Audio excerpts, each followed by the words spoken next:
Pundit Junction, Dr. Alex Hankey. Thank you very much. It's my great pleasure to welcome a scholar, an MIT-trained physicist, and a student of Vedic and Indian astrology and ancient Indian sciences. The vision at Pundit Junction is to make available the rich content and counsel that is hidden in what we call classical wisdom systems. And one of the wisdom systems that we are focusing on is Indian astrology.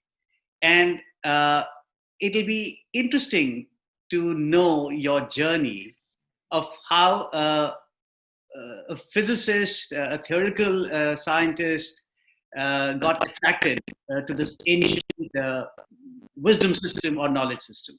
Alex. Well, this is a very lovely question. I joined Maharishi Mahesh Yogi for a July the 4th weekend in 1971. I did a 1-month summer course with my then wife in 1972. And together we went to a teacher training course in 1973 at the time when Maharishi Mahesh Yogi was starting his first university, Maharishi International University, which started courtesy of the Beach Boys in Santa Barbara in 1973. So that was my beginnings of seriously studying the Vedic sciences. And I gradually became more and more deeply involved. When Maharishi brought me to his second university in 1975, Maharishi European Research University, acronym MERU, M-R-E-U, and I started studying Vedic sciences with him in much greater depth and detail. Now, I had to put aside all my prejudices from my modern scientific training.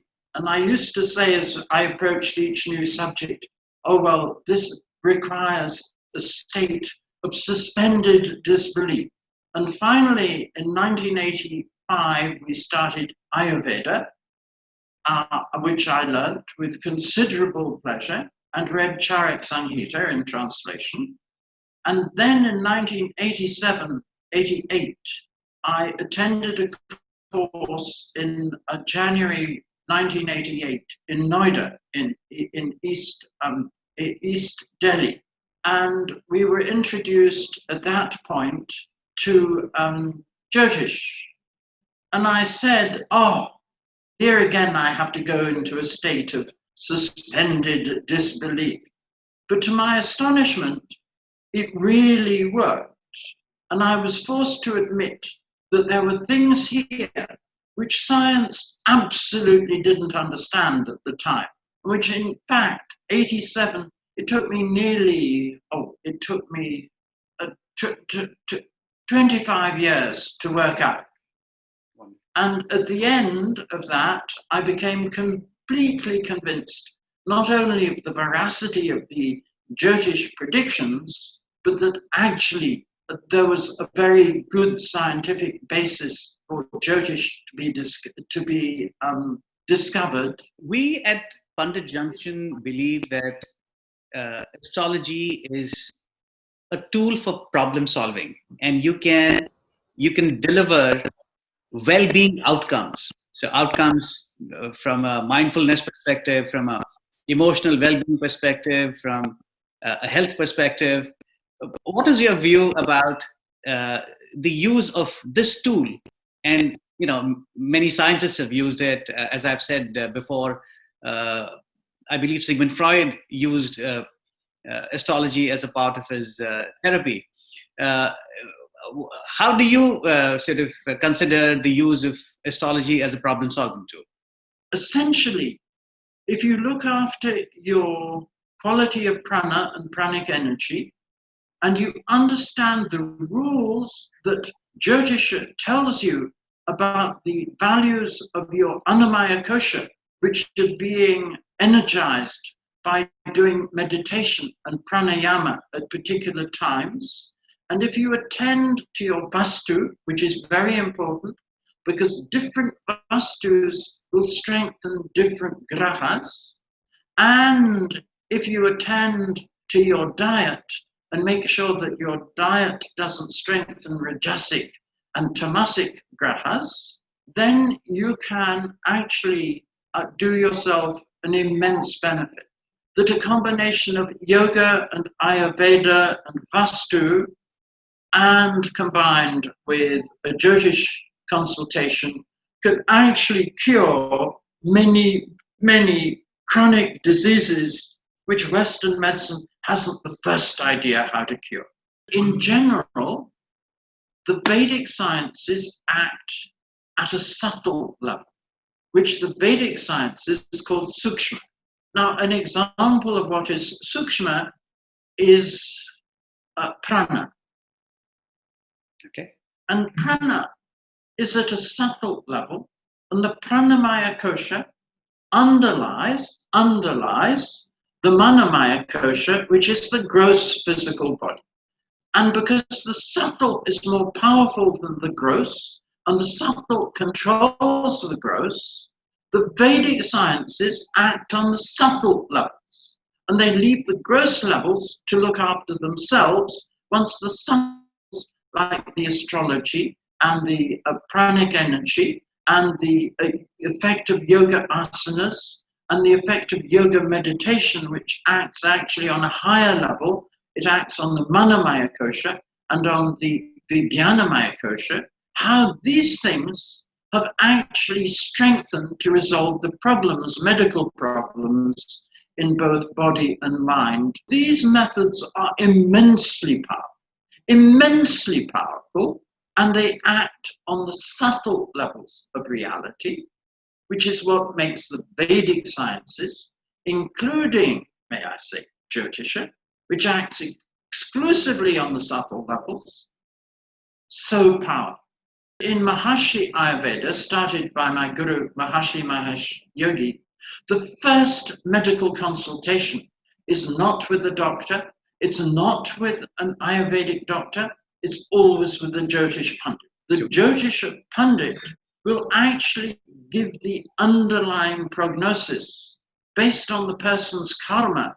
And this is much more general kind of prognosis than even some subtle practitioner like a homeopath can give. It gives you a much deeper and more complete outlook, and it tells you all sorts of ways that are valid and can be used to strengthen the Sukshma Sharir. Sharir means body. Sukshma Sharir means subtle body. One last question. Please. What? And one last answer. People have commented on, the scientific or the lack of scientific nature of this body of knowledge. How would you define the structure, the sophistication, the levels of analysis that Indian astrology seems to possess? What's your observation? What the rishis were sensitive to and learned to understand is that Shani has a particular influence on a feeling level. I could discuss that later in another occasion. Guru has a quality of feeling on a feeling level. So does Mangal and Shukra and Bud and Surya and Chandra. They all have, the Saptagrahas have different qualities of feeling. And these can be completely perverted by Rahu. And the quality of Ketu is to elevate the spirituality of a person and make them interested in higher spiritual values, because Ketu is a moksha karika. And all these things became absolutely clear to the rishis from their subjective ability to cognize what was going on in the internal pranic vibrations and higher vibrations in the pranamaya kosha, the manamaya kosha, the vijnanamaya kosha, ultimately the anandamaya kosha. Now I tell you that no one in the West has a theory of health. They don't know how to define health. You go to a doctor saying, I don't feel well, doctor, something's wrong with me. And all too often the doctor says, well, I can't find anything that I can diagnose. So I can't help you. But an Ayurvedic doctor could help. He would find what is wrong in the pulse and the balance of the pulse. A yoga specialist would help write the values of your pranic energy, and he would help. And so would the other systems, naturopathy and Unani and Siddha and Saurabhya, medicine, and even homeopathy in the Ayush systems of medicine. But it's beyond modern medicine. But what we discover looking at a new approach to biology, which is called complexity biology, is that all the regulation is optimized in a very special way. And all I will say today is that very special way involves a physical condition which allows the grahas to interact with the regulation of the cells and of the whole organism. So you find that through this extraordinary property of complexity biology, which I could talk about for half an hour, and probably very few people would understand. I'm reading your book. Okay. Yeah. It enables the grahas to interact from the cosmos with my physiology. Alex Hankey, it was a genuine pleasure. I look forward to continuing our conversations and dialogue and wish you the best of health. Thank you.